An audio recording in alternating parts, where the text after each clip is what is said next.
The movie stars Miles Teller and Anya Taylor-Joy as Levi Kane and Drasa, a pair of snipers from East and West that have been recruited by their respective governments to stand watch over a mysterious gorge out in the middle of the wilderness for a period of 1 year. The place is protected by all kinds of tripwires and automated turrets, and their job is mostly to maintain them and act as a last line of defense. The kicker is that they're not there to stop people from going into the gorge. Their mission is to stop anything else from getting out. They're not allowed to communicate with each other, and their only contact with the outside world is a radio check once a month.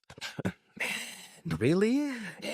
Okay, I've got a few questions about this setup. Why the hell would anyone accept a mission that lasts for an entire year to protect an unknown location against an unknown enemy with unknown capabilities? Why would you only employ 2 people to guard such a massive area which requires constant observation? I mean, people have to eat and sleep and crap pretty regularly, all of which take their attention away from the job. You would need at least 3 people on each side working in shifts to maintain any kind of consistent watch pattern, and that's not even allowing for sickness and unexpected injuries. Why are there only 2 watchtowers when the gorge is at least a couple of miles long and the automated defenses are repeatedly shown to be insufficient for the task at hand?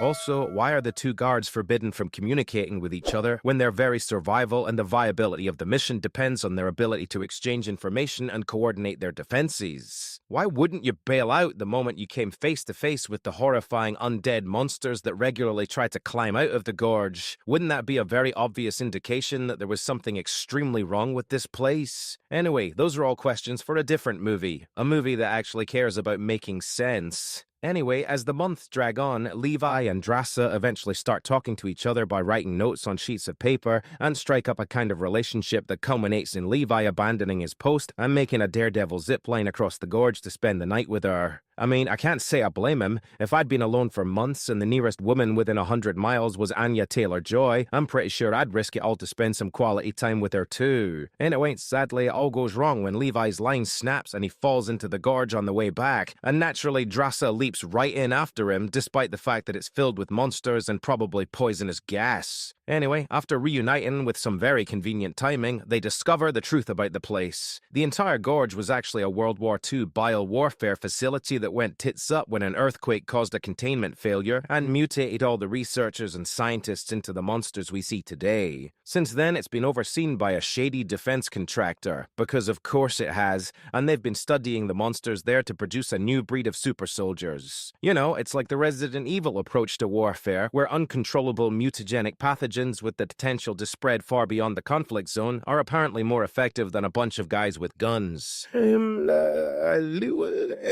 Anyway, whatever. So the 2 of them have to fight their way out of the gorge and then lure in the evil corporation guys led by Sigourney Weaver, because corporate overlords regularly venture into dangerous war zones to personally oversee search and destroy operations. Then they fight a bunch of really shitty-looking drones sent to kill them and trigger the gorge's failsafe system to set off a nuclear blast and wipe out the entire area. Then they hook up again in France a couple of months later and have a nice spot of rabbit pie. And that's it. That's the movie over. You know the old cliche that you can be a jack of all trades but a master of none? Well, that's the one that I think perfectly sums up the biggest problem with the gorge. It takes a pretty special combination of writing and directing to fuse together romance, horror, sci-fi, action, and historical mystery into one cohesive movie, and as much as the gorge definitely swings for the fences on this one, it's ultimately trying to do too much with too little and failing to excel at anything. The action scenes are pretty anemic for the most part, and the very obvious reliance on CGI and green screen means that intense battles for survival come across as kind of weightless and forgettable. And they're definitely not helped when Miles Teller and Anya Taylor-Joy, who deliver the kind of indifferent performances you'd expect from 2 actors holding plastic guns and pretended to fight CGI monsters. Both of them are way better than movies like this, especially Anya Taylor-Joy, who feels badly miscast as a tough-as-nails Lithuanian sniper. I mean, I love her as an actress, but I've never really seen her as a tough, gung-ho action star. Furiosa didn't do much to change that impression, and neither did this film. On the plus side, the script does at least make some attempt to humanize her, giving her an actual personality and character arc, and even allowing her to make mistakes from time to time, which officially makes her better written than about 95% of the boring, invincible girl bosses that Hollywood are still intent on shouting out. The horror aspects of mutated monsters and science gone wrong had some potential if they were better developed, but trying to fuse horror and action usually means that something has to give, and in this case, it's the fear factor. The Hollow Men, as they're known, start out as an intriguing